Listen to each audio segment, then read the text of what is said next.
Los misterios jamás paran ni pararán de existir, desde los media hasta leyendas urbanas de la televisión.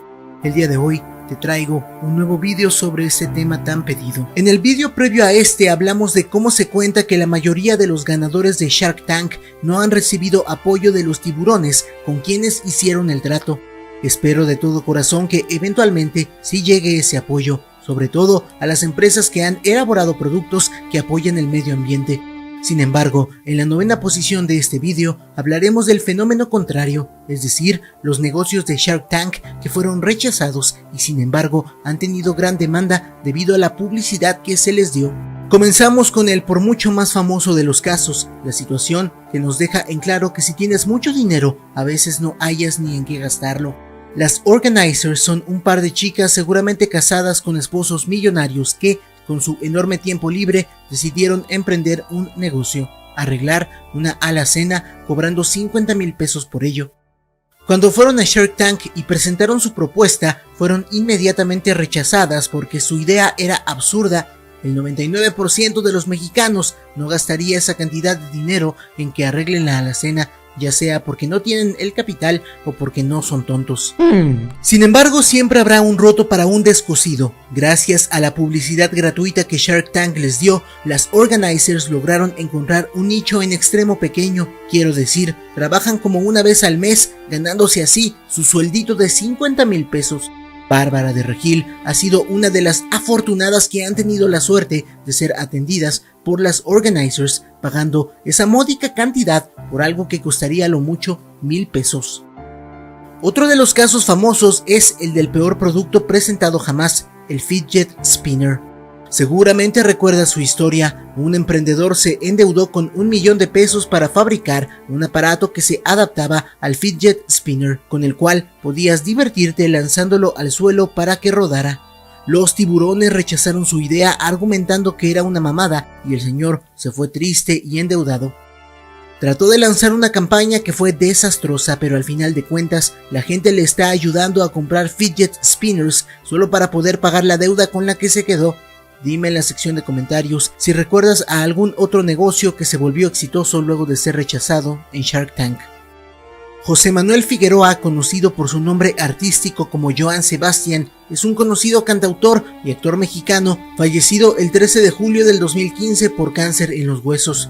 Joan es una de las figuras más importantes del género regional mexicano, conocido por casi cualquier persona en el país, ya sea por su música, por las telenovelas y películas en las que ha participado o por las polémicas en las que ha estado envuelto a lo largo de su vida, siendo este último puesto del que hablaremos. Pues es común que cuando alguien tenga una carrera tan larga se envuelva en polémicas públicas que incluso se hacen más grandes al pasar por la voz de conductores del espectáculo. Sin embargo, no es sorpresa para nadie que el género regional mexicano está directamente relacionado con el narcotráfico, y es así cuando en el 2004 la primer polémica grande del cantante saldría a la luz, cuando su nombre sería relacionado a un narco, pues con la detención de El Jarocho, ex integrante del Cártel de Juárez, se publicaría una lista con nombres de involucrados en operativos que se llevaban en Juliantla, en donde Joan tendría una casa en la que se escondía la droga que provenía de Colombia.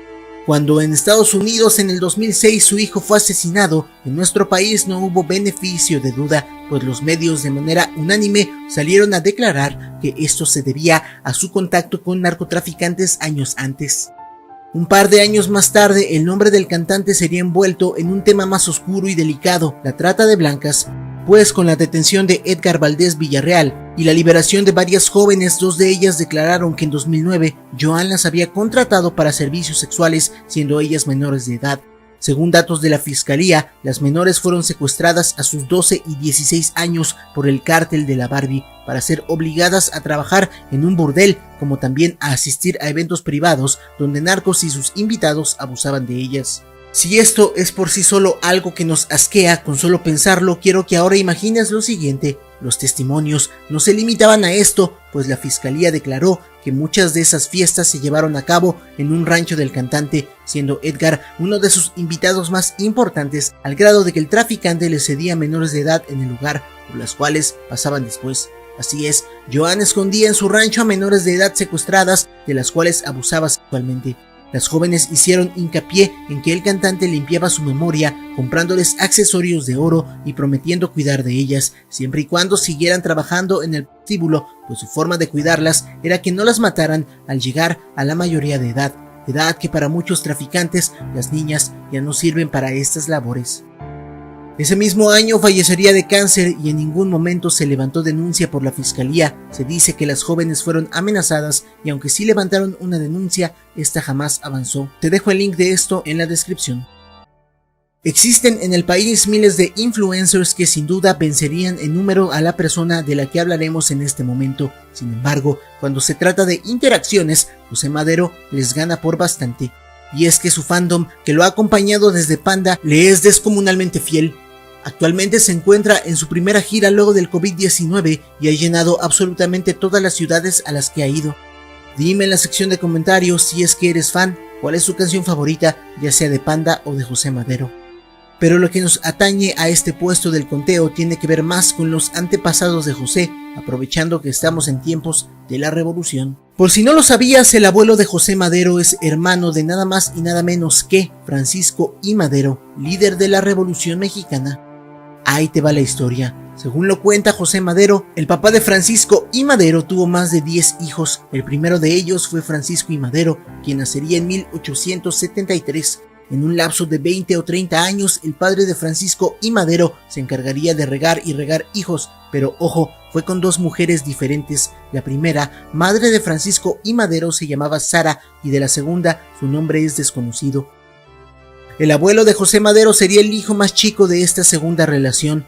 Va de nuevo, Francisco I. Madero sería el primogénito, mientras que el abuelo de José Madero sería el último, naciendo por allá de 1915, cuando ya habían asesinado a Francisco I. Madero.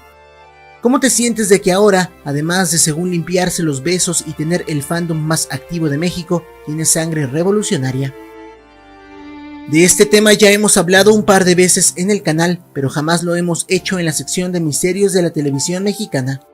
Joaquín Pardavé fue un actor, productor y guionista del cine de oro mexicano. Nacería en Guanajuato el 30 de septiembre de 1900 y fallecería en 1955 en la Ciudad de México. A lo largo de su carrera participaría en decenas de películas, así como en la preparación de guiones y mucho más, lo que lo llevó a ser considerado como uno de los actores más versátiles y prolíficos de la prensa. Un detalle que Pardavé tenía era que sufría de catalepsia, es decir, una condición médica que causa un sueño y letargo tan grandes que la gente tiende a pensar que has muerto.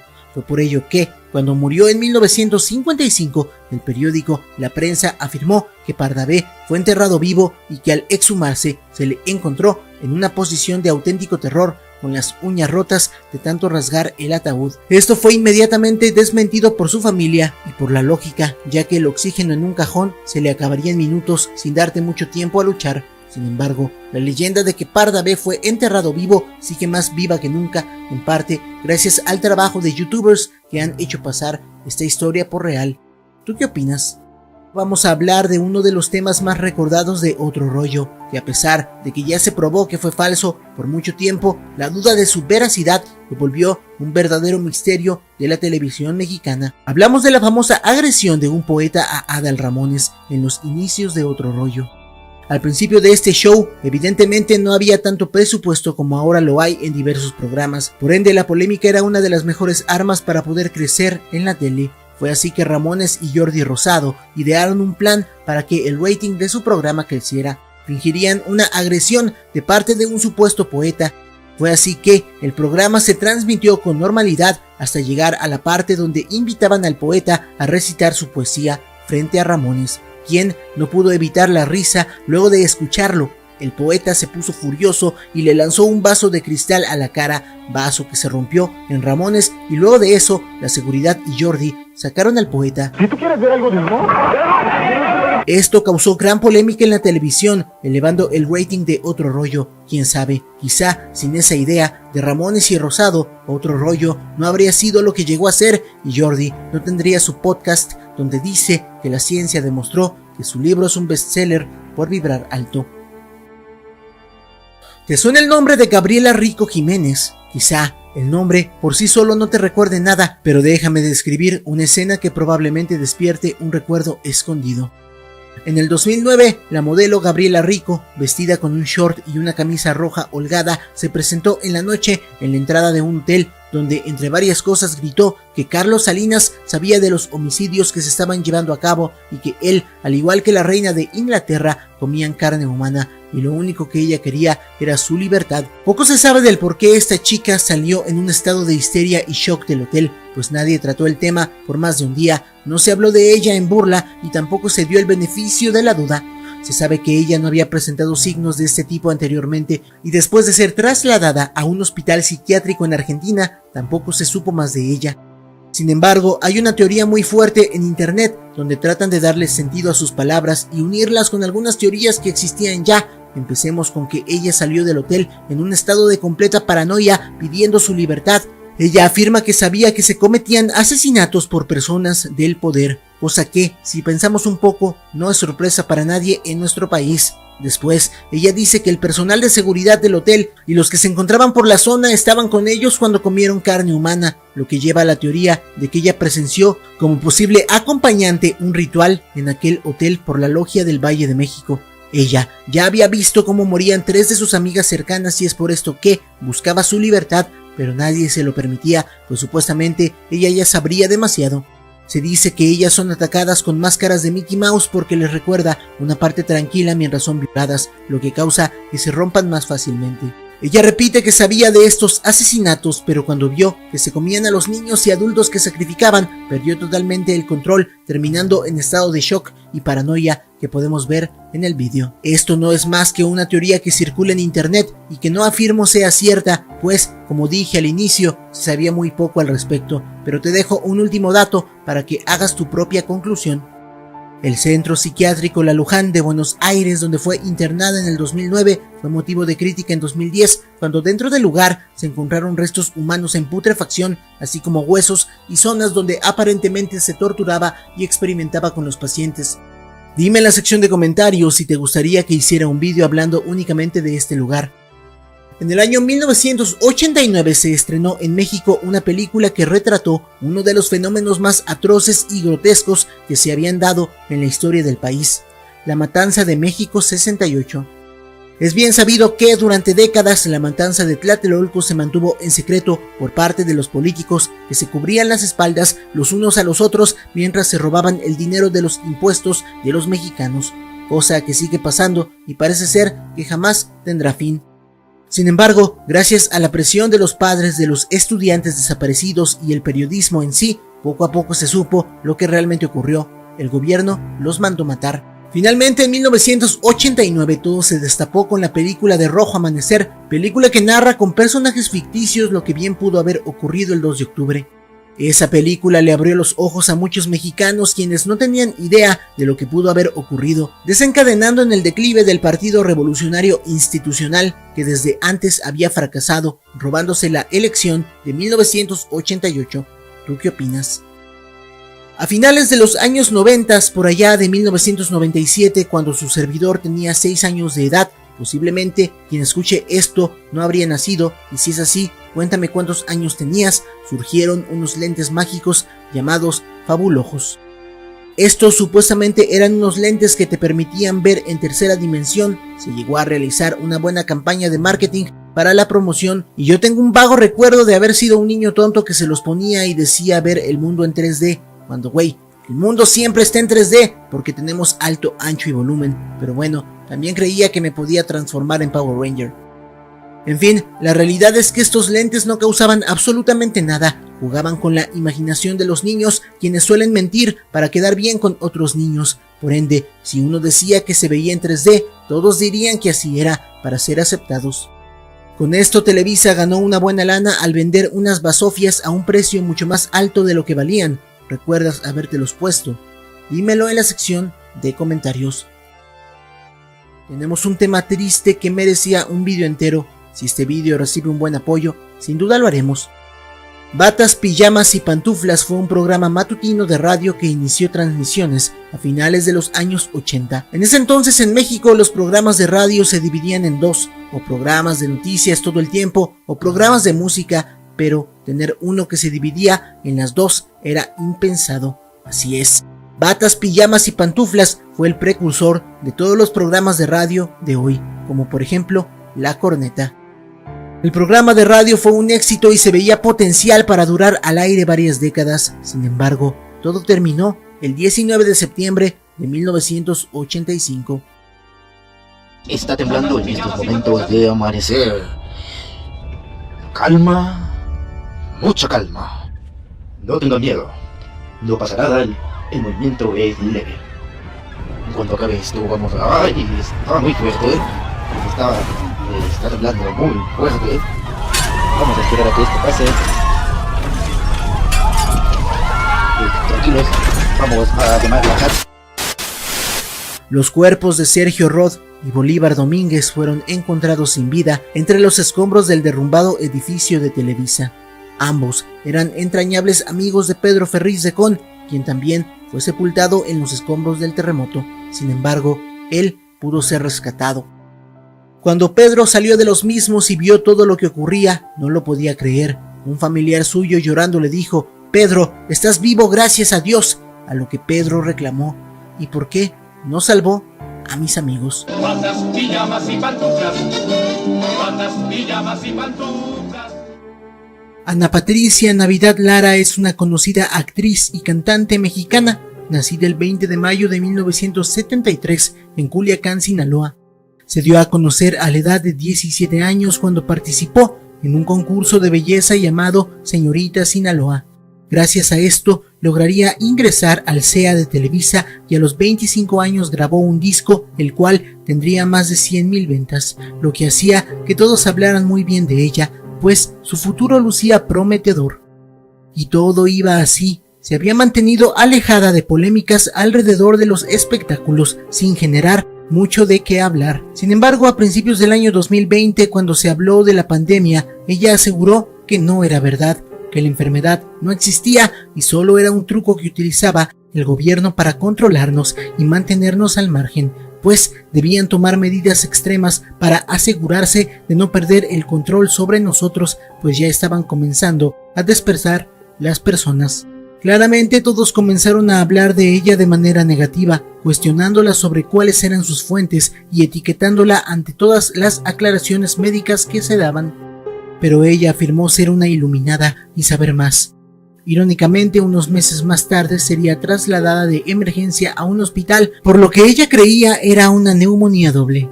Su hermana declaró más tarde que en realidad estaba enferma de COVID y se había complicado por su mal manejo y el uso de dióxido de cloro. Esto sería suficiente para dejar en claro que ella era una persona ignorante. Pero poco tiempo después se dio a conocer que la actriz tenía un tumor de tamaño considerable creciéndole en la cabeza. La hermana afirma que desde hace 10 años estaba creciéndole y eso había afectado sus facultades, haciendo que ella pareciera menos inteligente con el paso del tiempo. Y a pesar de que la actriz sinaloense declaró en el programa Al Extremo que el tumor desapareció a los 7 años de tratamiento, todo parece indicar que a raíz de que el tumor surgió también su pensamiento conspiranoico. No sería la primera vez que una persona pierde el sentido crítico luego de una lesión en la cabeza. ¿Tú qué opinas? ¿Crees que realmente el tumor regresó como afirma su hermana y es el que ha hecho decaer en su salud mental? ¿O que ella se mantiene sana como afirma y solo ha caído en la trampa de los conspiranoicos? Dímelo en la sección de comentarios. Mucho se ha hablado en este canal sobre Selene Delgado, desde cuestionarnos que ella sea una persona real hasta las posibles causas que volverían su caso misterioso. Retomaremos algunos temas ya tratados en vídeos anteriores y un poco más de lo que se encuentra alrededor del nombre.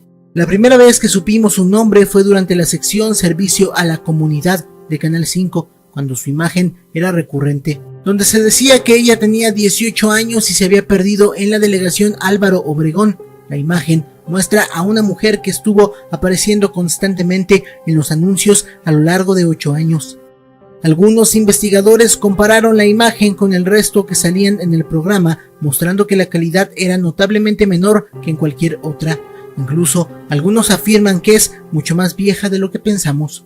Algunos dictan que ella en realidad es una imagen creada por computadora, lo que explicaría la baja calidad, que reuniría todos los aspectos promedio de las mujeres desaparecidas en México, como un pobre acto de protesta de la televisora ante la poca sensibilización con el tema. Muchos afirman que no solo era esa mujer la que parecía rara, sino muchas más, pues algunas de las personas que se encontraban aparentemente desaparecidas habían quedado sepultadas bajo los escombros del que en ese entonces había sido el peor sismo que había sentido el país, pero son especulaciones. En 2010 volvería este personaje en forma de calcas, hojas y notas pegadas por diferentes partes de la República Mexicana que no mostraban otra cosa más que su nombre y la imagen que todos conocemos de ella. En ciertas zonas se veía una imagen diferente de Selene, una que algunos afirman sería el nuevo promedio del rostro, pero esto sigue sin confirmarse. Hace poco se dio a conocer que existía un perfil en Facebook a nombre de Selene Delgado López y que parecía todos teníamos de amiga, aunque en realidad no era cierto, y lo único extraño eran los cientos de perfiles con el mismo nombre. Te dejaré el vídeo donde hablamos de esto aquí abajito. Cortina de humo, una desaparición real, un segmento que asustaba a los niños para que fueran cuidadosos. Tú tienes la última palabra. Y por cierto, sobre esta imagen, pronto haremos un vídeo explicando de qué se trata. En un vídeo anterior hablamos de Carmelita Salinas, su carrera y por supuesto su creación en el teatro musical Aventurera. Es de esta obra de la que hablaremos a continuación, pues siendo una obra que se ha presentado por años, no sería sorpresa descubrir que ha tenido su lista negra por detrás, cosa que el día de hoy sigue arrasando. Por años, las actrices Lorena Rojas y Edith González trabajaron en puestos protagónicos en el tan conocido musical.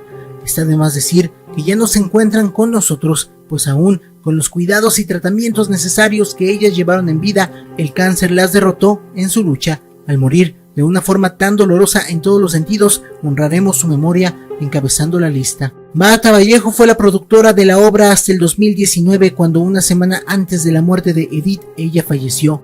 En el 2015 la actriz Lorena Rojas moriría de igual manera que las actrices antes mencionadas por el cáncer en el seno. Pero las muertes no solo se quedan en actrices, sino que una mujer asistía recurrentemente a ver el show cada que se presentaba. Es por eso que el personal del teatro y algunos actores la reconocían y agradecían el apoyo. Ella, saliendo de ver la última presentación antes de la pandemia, moriría a la entrada del teatro de un infarto, lo que algunos afirman fue una maldición de la obra. Con 2.400 programas por 47 años consecutivos, En Familia con Chabelo era un programa que se transmitía los domingos por la mañana en el canal de Televisa. La gente amaba verlo y participar en él, ya fuera con llamadas, en público o en los juegos. Sin embargo, y tristemente, para todo lo bueno llega el final, y así como con muchos programas de la época, simplemente se detuvieron en diciembre de 2015 con la última emisión en vivo. Poco se sabe de su carrera y qué fue de él al día de hoy, pues lo único que nos ha dejado ver es su poca empatía ante reporteros y conductores de programas, mostrando ser una persona grosera y prepotente, pero no siempre fue así. Existió un tiempo en el que siempre se hacía un espacio para disfrutar a sus fans y responder preguntas. Es aquí donde nace la teoría que afirma que Chabelo murió en su sótano en 1997 y su hermano gemelo lo reemplazó. Según se explica, Chabelo tenía años peleando su jubilación con Televisa, pues toda su vida había sido dedicada a este proyecto y no quería morir sin haber descansado un poco. Televisa obviamente le negaría esa oportunidad, pues el show era tan popular que dejaba más dinero que cualquier otro y pensar en cancelarlo era ponerse una soga al cuello. Es por esto que, cansado de no poder descansar y hundido en una terrible depresión, Javier López se quitaría la vida en su sótano, encontrado 2 días después y mandado a cremar de inmediato para evitar problemas legales y demás. Esto representaría un beneficio para Televisa, pues llevar todo a escondidas del público y la prensa les daba paso a no tener que terminar con el show, solo a hacer ciertos cambios, como que Javier no estaría más, pero su hermano gemelo sí, tomando su lugar y disfrutando de la fama que siempre quiso. Pero con el paso de los años ya no era algo que disfrutaba hacer. Cada vez había más presión y no había lugar en el mundo donde pudiera tener paz, pues reporteros y paparazzis lo perseguían a donde se moviera. Con su nula experiencia en el espectáculo y sus problemas de carácter, el hermano de Javier explotaría en incontables ocasiones ante la empresa, lo que representaba que no solo su imagen fuera dañada, sino también la de Televisa, y así, a los años, el programa sería cancelado para siempre. En la posición número 5 tenemos que hablar brevemente de un personaje mexicano que llegó a ser muy popular por allá de la década de los 70s y 80s. Hablamos, claro, de Raúl Velasco, conductor del legendario programa Siempre en Domingo. donde tuvo la oportunidad de presentar por primera vez o una de las primeras veces a artistas como Alejandra Guzmán, Alex Sintek, Bronco, Café Tacuba, Fey, Flans, Moenia, Maná, Luis Miguel, Lucero y más. Se contaba que si salías en el programa de Raúl Velasco, tu carrera se iría a las nubes. Es por esto que muchas personas comenzaron a pensar que Raúl Velasco practicaba el esoterismo, no solo para ayudar a los artistas, sino para mantenerse vigente. Sobre esto, el conductor no habló mucho, pero un rumor muy fuerte afirma que fue por esto que terminó siendo vetado de Televisa, pues creían que era un hereje. Falleció en 2006 y no se sabe más del tema. Dime qué opinas en la sección de comentarios. Las Lavanderas fue un programa de comedia en el que dos amigas decían chistes sobre algunos famosos y de la vida que llevaban en general. Fue muy popular en el 2012 hasta el 2014, cuando, debido a una fuerte discusión y problemas de amistad entre las conductoras Carla Luna y Carla Panini, terminaron su relación laboral y de amistad.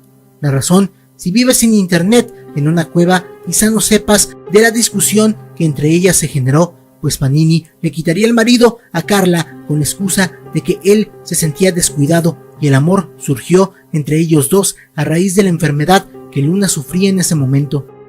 No hay mucho que contar al respecto que no sepas de todos modos. Lo único que parece ser curioso es que aparentemente el estado de Carla Luna se deterioró con extrema velocidad, pues parecía que estaba teniendo mejoría y de pronto caería con más fuerza el peso de su enfermedad sobre ella. Su hermana afirma que ella había sido víctima de brujería, pues entre muchas cosas sentía telarañas por su cuerpo, veía sombras que la perseguían e incluso escuchaba voces, como susurros que la llamaban. Curiosamente salió a la luz hace poco la supuesta evidencia de que Carla Luna sí fue víctima de brujería de palo mayombe, pues, como ya lo había comentado en otro vídeo, había un altar con la foto de Panini y el ex esposo de Luna en un amarre, al igual que una muñeca deseando la muerte de Luna. El vídeo te lo dejaré aquí abajito para que puedas hacer tus propias conclusiones. Durante la década de los 90, el programa Otro Rollo, conducido por Adal Ramones, era la sensación, pues contó con decenas de invitados importantes como Britney Spears, Shakira, Tatú y más, siendo considerado el programa nocturno número 1 en vistas al día. En una emisión, el elenco de Otro Rollo fue invitado a promocionar el programa Reto Burundis, participando en uno de los juegos populares del show, en el que Adal guiaría a Ricardo, un compañero de trabajo, para que, con los ojos vendados, pudiera tirar a más trabajadores con botargas de burundis, formados como bolos. Ricardo no logró tirar a los burundis que se encontraban de pie, por lo que Adal recibiría un castigo. Este consistía en que un bote puesto sobre su cabeza a cierta altura de distancia se abriría y algo misterioso caería y ensuciaría al conductor. Al mismo tiempo se vería como unas chispas caerían de los laterales, dando la impresión de que el bote había explotado, pero al romperse, la capa que separaba el contenido de Ramones de las pirotecnias que se tenían se giró y las chispas cayeron directamente en el conductor, que prendió fuego en el contenido del bote y también en el mismo material que caería.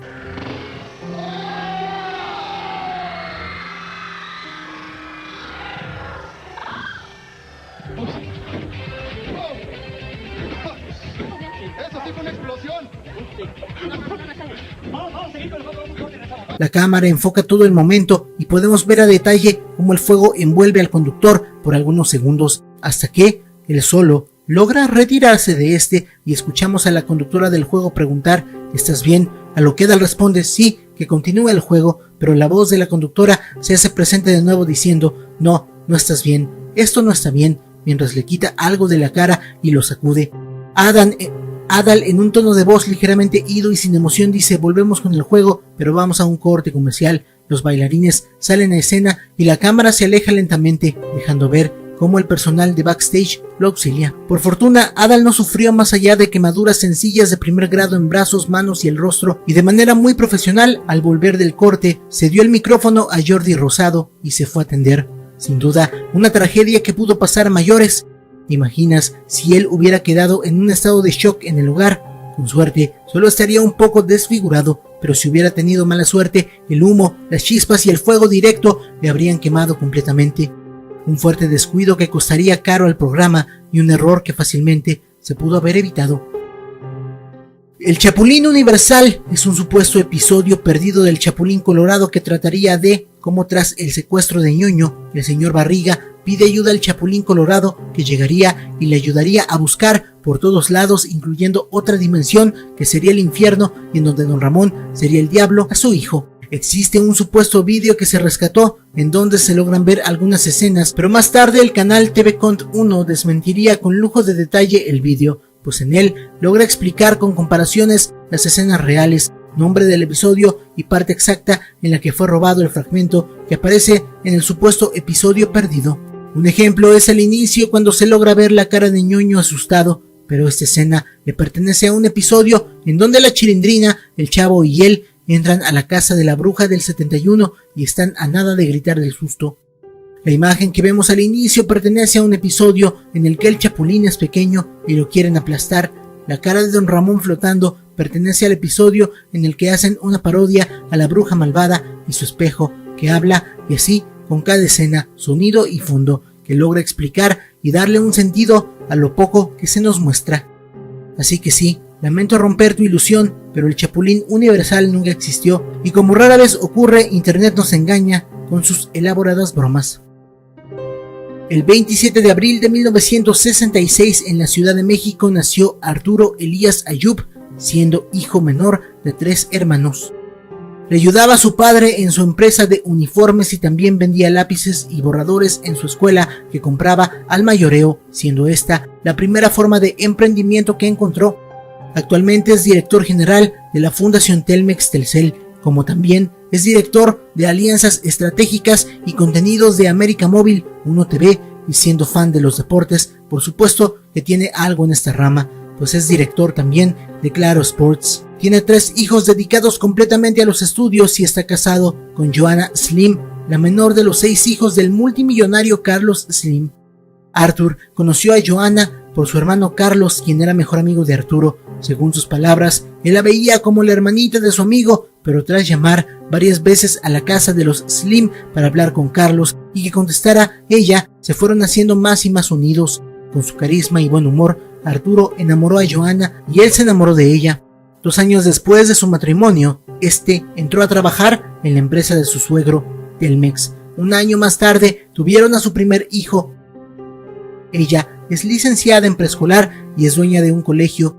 Huye de las cámaras y no le gusta tener atención como la recibe su esposo, pero esto no es problema para ella, pues los Slim siempre han querido estar de bajo perfil, sin llamar mucho la atención, pues disfrutan de su vida privada. Sin embargo, ella lo acompaña a todos los eventos que su esposo tenga y él siempre menciona que es su vida y todo para él. A pesar de que Arturo se jacte de ser un excelente empresario, la realidad es que no sería nada sin la ayuda de su esposa y suegro, pues fue por ellos que él logró ingresar a las empresas donde es director y claramente ascender sin preocupaciones, por lo que parte de lo que comenta en su libro sobre ser un gran millonario debido a sus aprendizajes, duro trabajo y grandes inversiones es falso, pues por más que el multimillonario empresario quiera declarar que fue gracias a su trabajo duro, la realidad es que él solo tuvo que casarse, lo que nos recuerda que no tenemos por qué sentirnos mal por no poder cumplir las metas que los grandes empresarios dicen que cumplieron a nuestra edad, pues probablemente no recorreremos el mismo camino que ellos nunca. ¿Ya sabías esto? Dime lo que opinas en la sección de comentarios. ¿Qué sucede cuando llevas una vida de papel? Una mentira en la cual poco a poco tu target se va dando cuenta de que estás vendiendo humo, de que siempre fuiste una mentira. Es súper bien sabido que las personas que tienen negocios, que realmente tienen dinero, gastan muy poco tiempo dando conferencias. ¿Para qué? Lo que les importa es el capital. A menos claro que tu negocio sea dar conferencias y te hayas hecho entre comillas rico vendiendo cursos sobre cómo ser rico. En la 9ª posición hablaremos del fenómeno conocido como Carlos Muñoz, que si bien no ha salido tanto en la televisión, su apariencia ha sido tema de debate en algunas televisoras. Es un hecho que la empresa de Carlos Muñoz no es más que un negocio para vender cursos. Imagínate que una inmobiliaria, en lugar de vender casas, se dedicara a vender cursos para vender casas. Como que algo no cuadra, ¿no es así?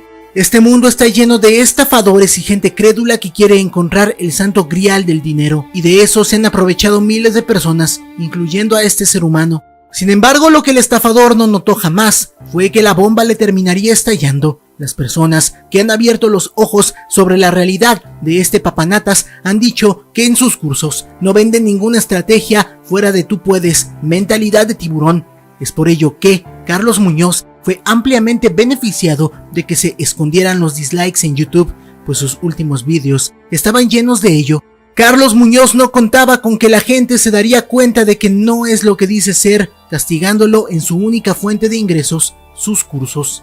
Es por ello que se rumora que ahora Carlos Muñoz no puede pagar las deudas que adquirió cuando tenía dinero de sus cursos. Se dice que Muñoz está endeudadísimo y no tiene cómo salir del hoyo, pues lo único que sabe hacer, vender humo, ya no le es rentable, pero claro, es solo un rumor. Dime lo que opinas del mismo en la sección de comentarios. Antes de ser la primera dama de México, Angélica Rivera fue una afamada actriz de diversas telenovelas, entre ellas Destilando Amor, de donde vino su apodo de La Gaviota. La leyenda que mora en la 8ª posición afirma que, para recuperar el poder, el Partido Revolucionario Institucional ideó un maquiavélico plan para ganarse al público mexicano. El candidato a la presidencia sería un hombre joven y guapo, Enrique Peña Nieto, y para que amarrara bien, su esposa sería nada más y nada menos que la mismísima Gaviota. Así, sin problema, ganarían las elecciones. Y así fue. Andrés Manuel López Obrador, quien habría sido quien casi gana la elección de 2006, no pudo hacer absolutamente nada contra la pareja presidencial del guapo y la actriz. Imaginen cómo debe ser el colectivo mexicano para que un discurso de primero los pobres, los ricos son los malos, perdiera contra un hombre carita y una actriz famosa. Se cuenta que esta fue la misma estrategia que siguieron la ahora pareja que gobierna Nuevo León, pues la chica es una influencer guapa y el otro pues es Samuel García. Dime en la sección de comentarios qué opinas. En 2012, si tuviste la mayoría de edad, ¿por quién votaste? Para hablar de esta posición, qué mejor que poner durante toda la misma la investigación que realizó este canal en el kilómetro 31. Aunque la mayoría de las personas afirmen que el kilómetro 31 se hizo famoso gracias a la película, la realidad es que ya se sabía de él porque muchas personas habían fallecido en el mismo debido a diversos accidentes automovilísticos. Se dice también que en esa zona se han encontrado restos humanos aventados por el crimen organizado. Lo que es cierto es que la supuesta aparición de un niño viene de la película. En realidad, la película surgió porque a un familiar del director, según, se le apareció un niño en el desierto de los leones y fue por ello que se decidió realizar un guión sobre un niño y una maldición referente a la zona. Finalmente se escogió al misterioso kilómetro 31, donde, como ya dije, han existido varias muertes. Para hablar de lo que mora en la 6ª posición tenemos que retroceder a los años 80s y 90s, cuando una serie de dibujos animados se volvió la preferida de millones de personas. Hablamos, claro, de nada más y nada menos que Los Pitufos, esta serie de seres azules que tenían diversas aventuras y tipos de humor. De esta serie se cuentan cientos de leyendas urbanas, como que por ejemplo, los pitufos eran en realidad demonios, ya que se la pasaban jode y jode a Gargamel, quien era un padrecito. Otra más oscura afirmaba que los pitufos eran una alegoría a cierto tema en extremo prohibido de decir en YouTube. Pero, ¿por qué diría esto?, te preguntarás. Pues bien, aquí Gargamel representaría a cualquier padre católico y los pitufos serían los niños, que ya sabes, Gargamel comía pitufos. Y finalmente, una de las leyendas urbanas más interesantes sobre esta serie afirma que los pitufos están muertos y volvieron a la vida como zombies, esto es, debido a que viven en hongos venenosos que los asfixiaron, por eso son azules. ¿Ya te la sabías? Dímelo en la sección de comentarios. Internet es muy sencillo, sube un vídeo llorando y todo el mundo te creerá. No importa si lo que dices es una total tontería, ha pasado cientos de veces, seguramente podrás recordar alguna. Yo mismo lo llegué a hacer en 2016 para posicionar mi canal luego de un bajón de vistas, y a pesar de que al día siguiente hice un en vivo diciendo que todo fue un experimento para ver si nos podíamos posicionar en tendencias, que sí sucedió, afirmo que estuvo mal manipular a la audiencia así, pero estaba más joven y la mayoría de mis ingresos venían de esta plataforma. Hoy en día que ya tengo otros negocios como mi inmobiliaria, cuyo link encuentras en la descripción, de ninguna manera lo volvería a hacer. ¿Saben qué es lo más tonto del asunto? Que a pesar de que ni 24 horas después lo desmentí, hasta hoy existe gente obsesionada conmigo que a fuerza quiere seguir creyendo que fue real. Son los mismos que seguramente le creyeron a Pati Navidad cuando se puso a llorar en un programa de televisión. Luego de que todo internet se pusiera en su contra después de sus declaraciones absurdas contra el COVID-19, diciendo que el virus no existía y además, luego de haberse contagiado del mismo y haber estado hospitalizada, se presentó en un programa de TV Azteca donde se puso a llorar diciendo que la gente era muy mala con ella por pensar diferente, que pensar diferente no era ningún pecado y ella solo se estaba expresando, basándose claro en una falacia sobre la libertad de expresión, ya que si bien una persona puede opinar libremente de lo que quiera, la libertad de expresión termina cuando estás poniendo en peligro la vida de los demás, ya sea como una amenaza o con información falsa, tal como lo hizo Pati Navidad. Lo curioso del caso, que me hace recobrar un poco la fe en la humanidad, es que aunque Pati Navidad lloró, nadie le creyó ni se pusieron de su lado. Enhorabuena. De esto hablaremos muy poco, puesto que ya tenemos un vídeo reaccionando al tema. Recientemente en internet se publicó un episodio de Mujer Casos de la vida real, episodio que muchas personas afirmaban que se encontraba completamente perdido. Hablamos claro del capítulo del niño y el globo, un episodio muy triste en el cual un pequeño infante pierde la vista a manos de unos delincuentes. En pantalla estás viendo parte de la reacción que tuve en mis transmisiones en vivo en YouNow. Te dejaré el link a la misma en la descripción para que luego de ver este vídeo corras a ver el otro.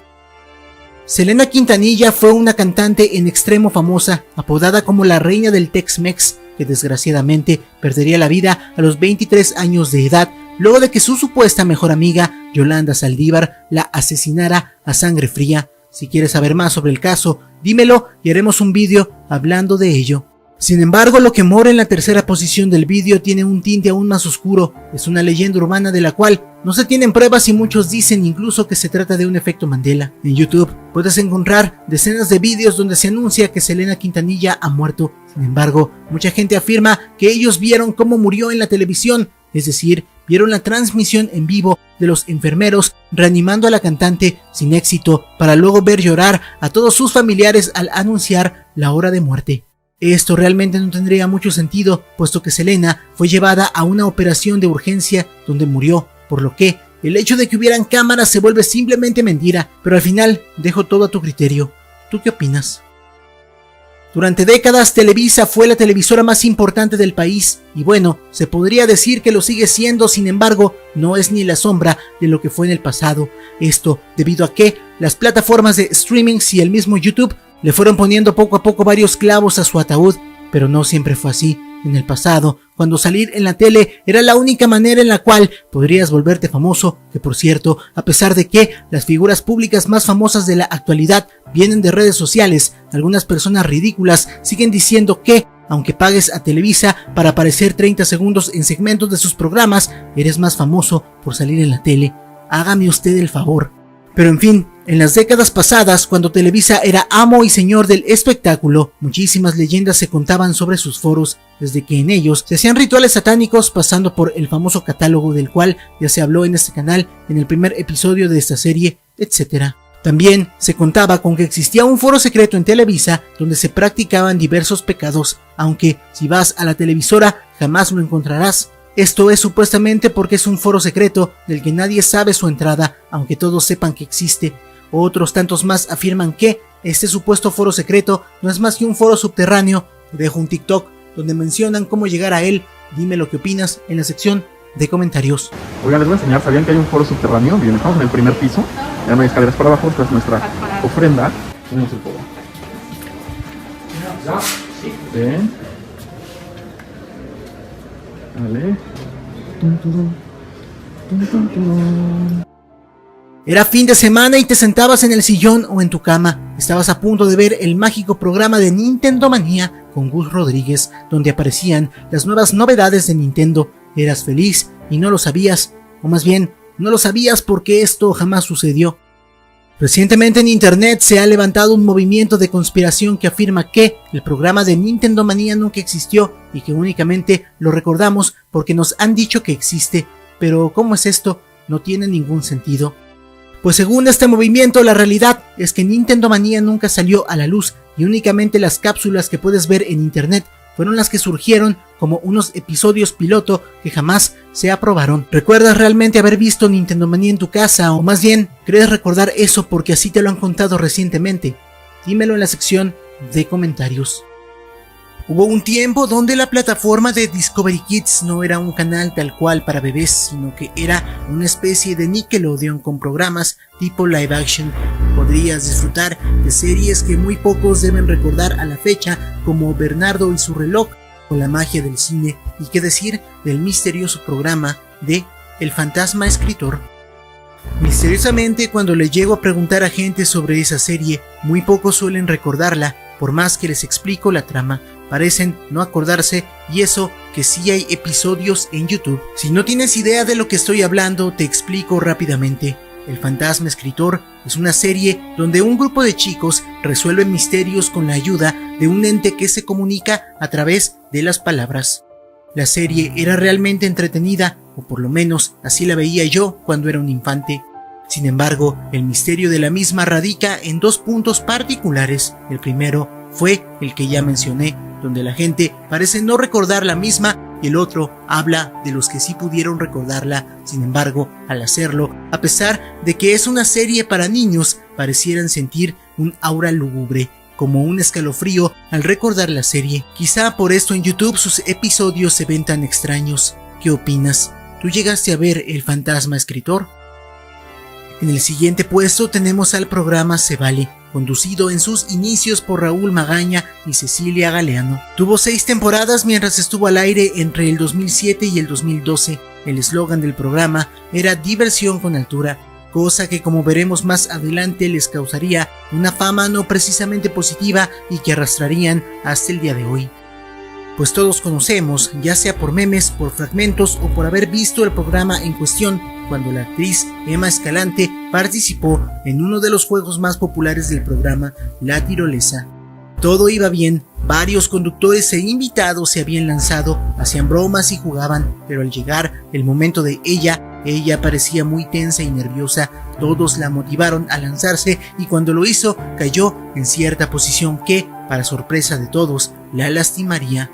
Ella comenzaría a llorar y a gritar desesperadamente, y acto seguido el grupo de música y baile del programa salió por el lado contrario, desviando las cámaras mientras bailaban y cantaban el arremángale, arrepújale, dejando ver una escena muy poco empática y un tanto escabrosa. Pero no es por esta persona que nos encontramos hablando del programa, pues ella no fue la única víctima de accidentes debido a la pésima seguridad de sus juegos, donde muchas veces no tenían ningún tipo de arnés o protecciones de seguridad. Tal es el caso de las batallas de botargas, que debían pasar por todo un circuito de desafíos en los cuales muchas veces resultaron heridos, o en el que pondremos mucha atención, el accidente del muñeco.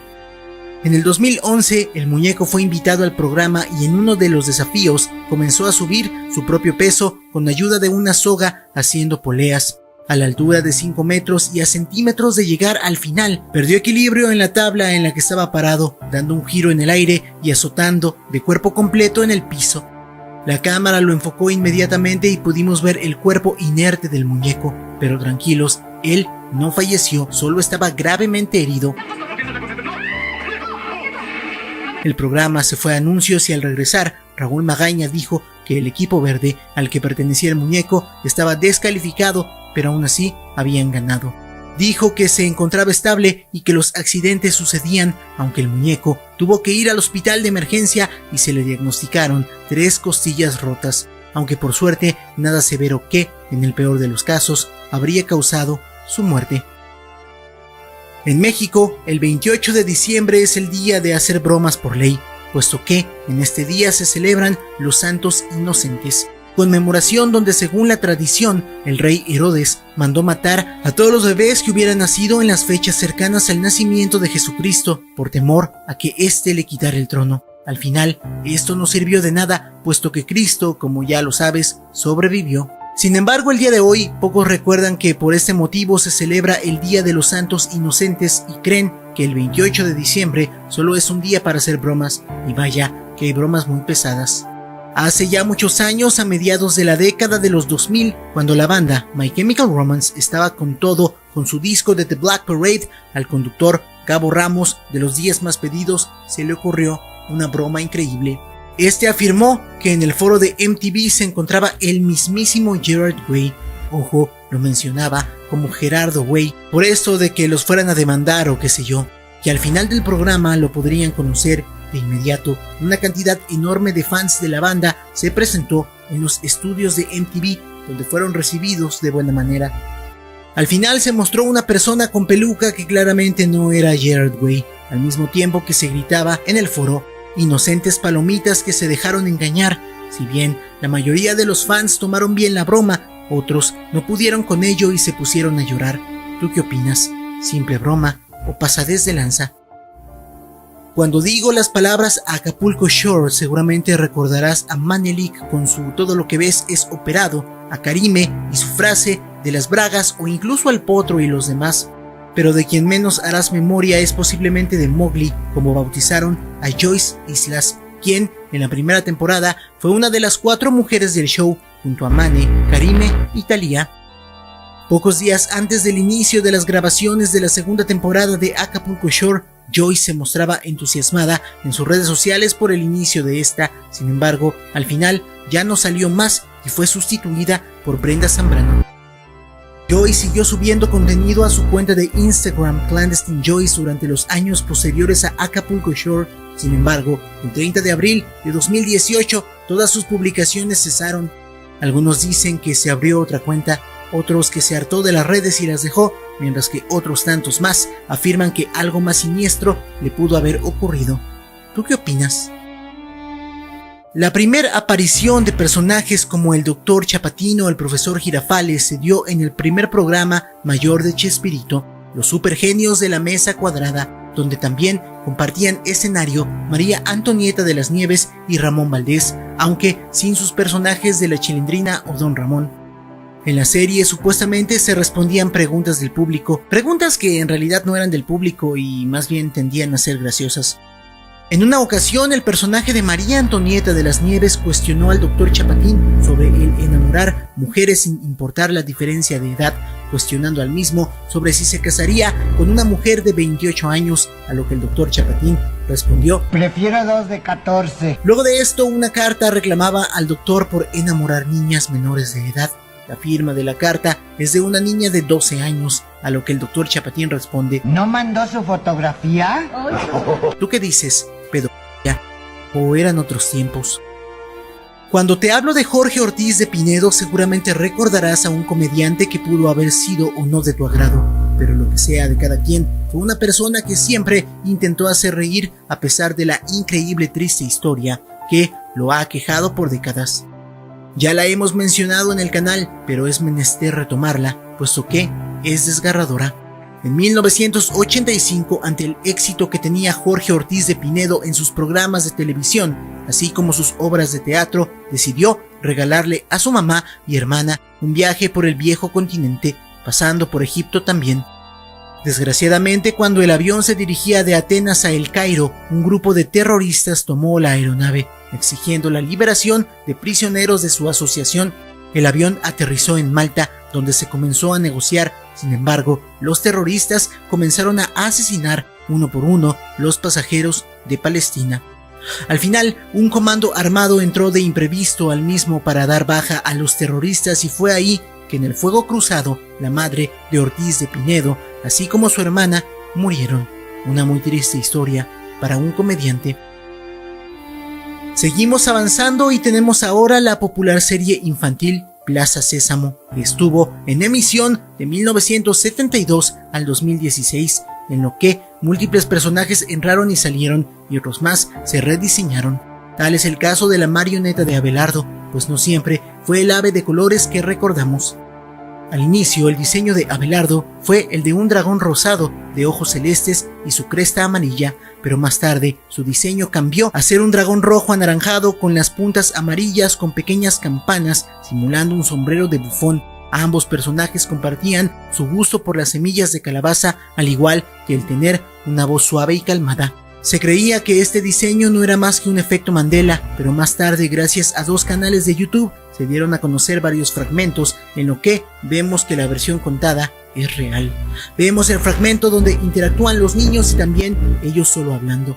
Más tarde, el 23 de noviembre de 2021, la cuenta oficial de HBO subió un video trailer de su nueva serie Street Gang, la historia canónica de Plaza Sésamo, donde se nos muestra más del personaje que nos deja en claro la empresa creadora de la serie aún conserva esas cintas en las que Abelardo era un dragón y nos deja la duda si algún día las hará públicas, ya sea a la venta o no, para ver el avance de sus personajes.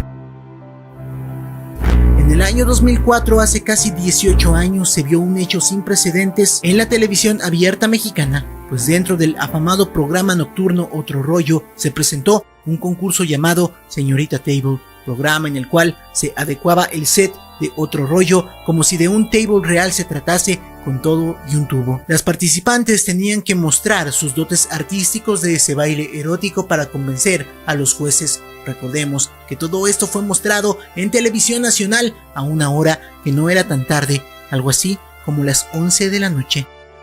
¿Tú qué opinas? ¿Crees que el día de hoy se permitiría esto? Cuéntamelo en la sección de comentarios.